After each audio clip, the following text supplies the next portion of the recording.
Welcome back to Transaction Care. My name is Lillian Hernandez, but you can call me Lily, like the flower, because we are learning and growing together. And this is Transaction Care, where we discuss all things real estate, business, mindset from a transaction coordinator's perspective. I have worked in the real estate industry for 20 plus years, and this is your opportunity to ask me questions while also getting some active live coaching, training, mentoring during these live stream sessions. At the moment, I go live every Tuesday at 4 p.m. Pacific Standard Time. So if you can add that to your calendar, that would be amazing.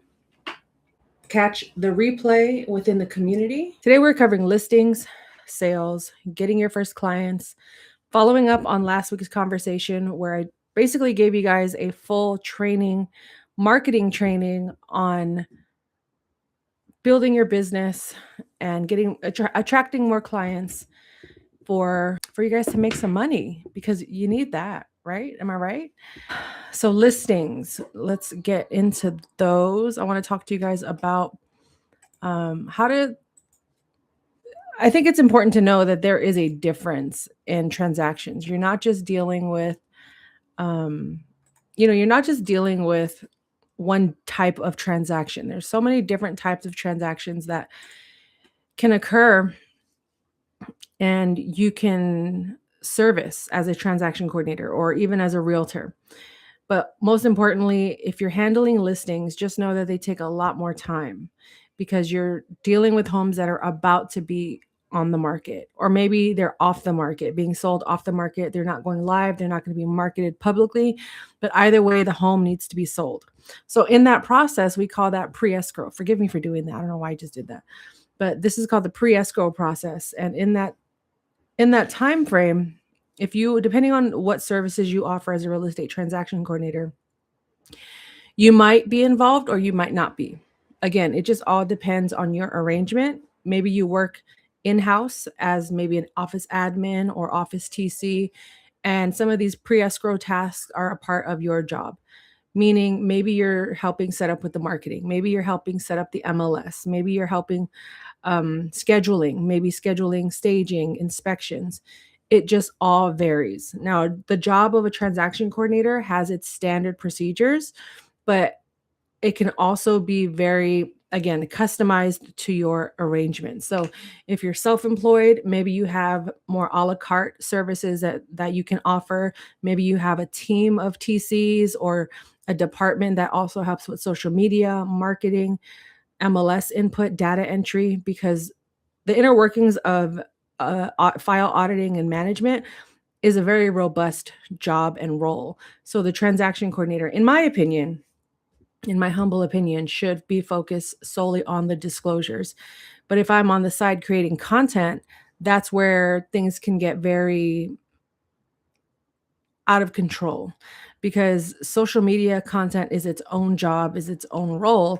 And if I'm over here having to manage all of these different aspects of one transaction or one listing, I'm going to fall behind on my other files.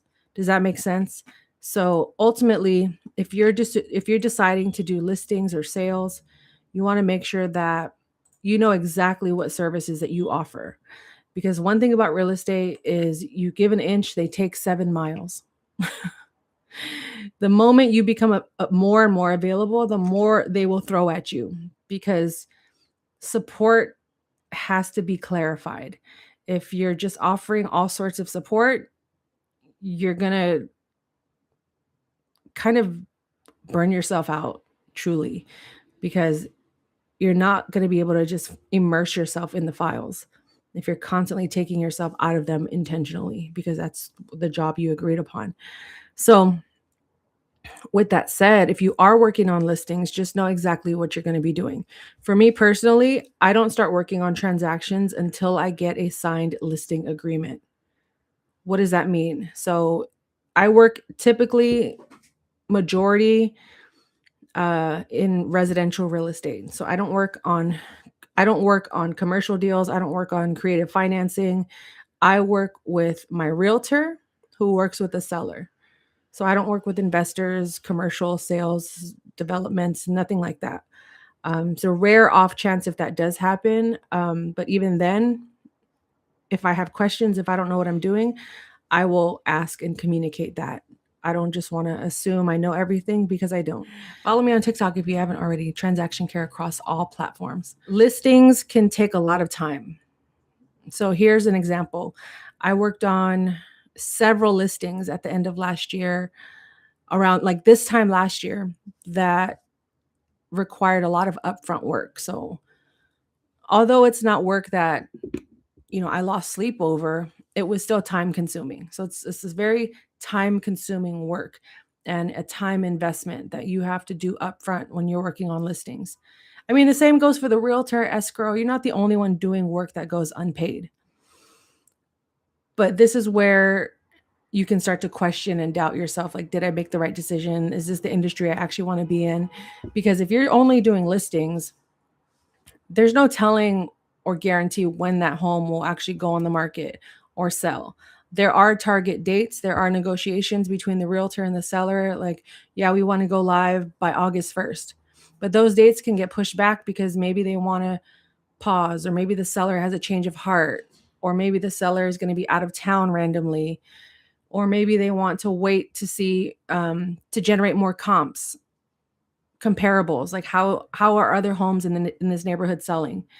Are they selling at the rate that the seller wants to make, or is there a decline in sales? So these are questions that you have to factor in when you're working on just listings, or working with just listing agents.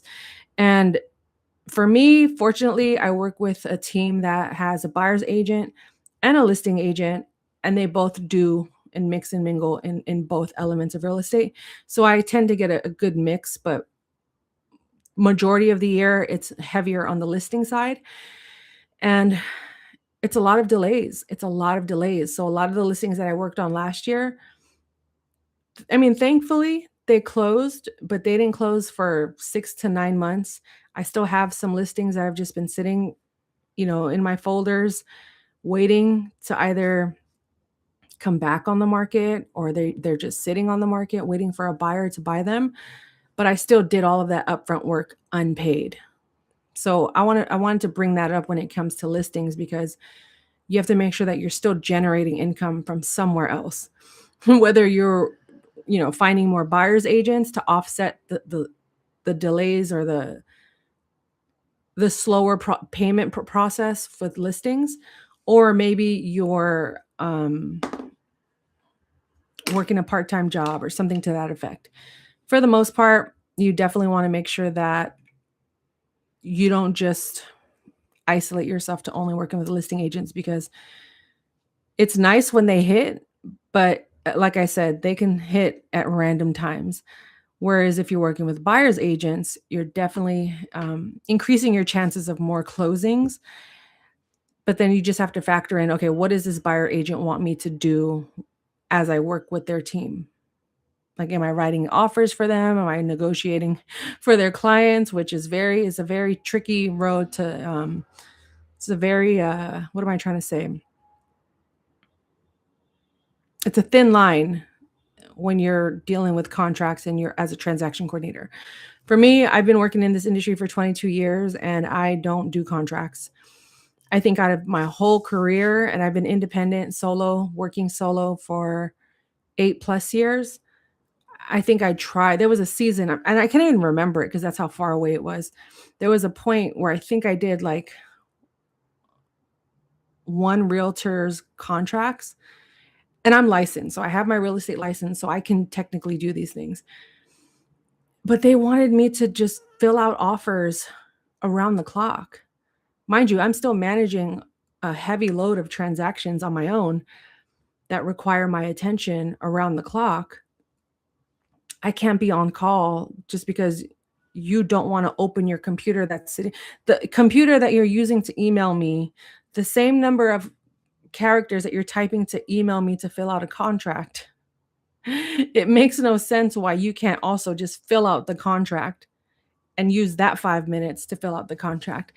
I think it's a lot of fear as well. I think there's a lot of fear in having to do things independently. And ultimately, when it comes to working with buyer's agents, you just have to understand, okay, when do you want to start? So for me as well, I have the same rules. I don't start working on a contract until that contract is fully executed and ratified. So I don't work on the contract until all parties have signed, buyers, sellers, listing agent, buyer's agent, and go from there. And whoever else, maybe the broker's required to sign depending on where you're at, or the attorney or escrow. But I don't start until I get that fully executed contract. That's just a rule that I have. And that has worked best for me in maintaining my sanity, in maintaining my time management, my freedom, my flexibility, and maintaining good relationships with my customers and my clients. Because if I'm stretched out too thin because I'm trying to do every single task for them because I didn't know that I could say no or that I could have boundaries, I'm doing them a disservice and I'm doing my mental health a disservice. And the opportunity cost just isn't worth it anymore because now I'm sacrificing time that I could be using towards elevating my business on little tasks that I shouldn't even be doing in the first place or that I don't need to do. So I think that's the difference in just diving in head first, not really knowing what you're doing in the beginning versus taking time to have conversations with your realtors when you onboard them or when they interview you or when you interview them and vice versa.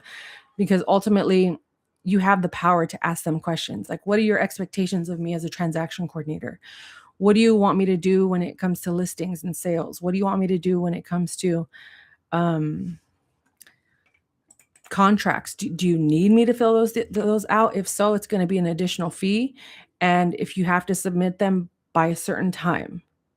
So I think you have to, like, if you're going to do those services, if you're going to offer those types of services and additional data entry, social media marketing, anything to those effect, if you can do it and you're skilled in those areas, do it, but make sure you are getting paid and you're being compensated fairly and don't just do these things voluntarily because you're still in business. You're still a business. Now it's different if you work in-house. Maybe that's just a part of your job description. So if that's the case, then move forward and go ahead and do so. But if you're independent, you have to create essentially a menu, if you will, of services that you're going to offer. Now, if you're not sure of what services to offer or how to get started there, schedule a discovery call with me. I'm a coach, I'm a mentor. I create content about these things. I go live, which is what I'm doing right now, in order to help you guys, in order to answer your questions, to give you guys real life examples and how to navigate these types of situations versus, like I said, just guessing, just, going about these things with no support. So allow me to help you, be a part of that. I'm going to put the link in the chat. So if you guys want to book a session with me, my calendar is updated. Let me pin that to the chat.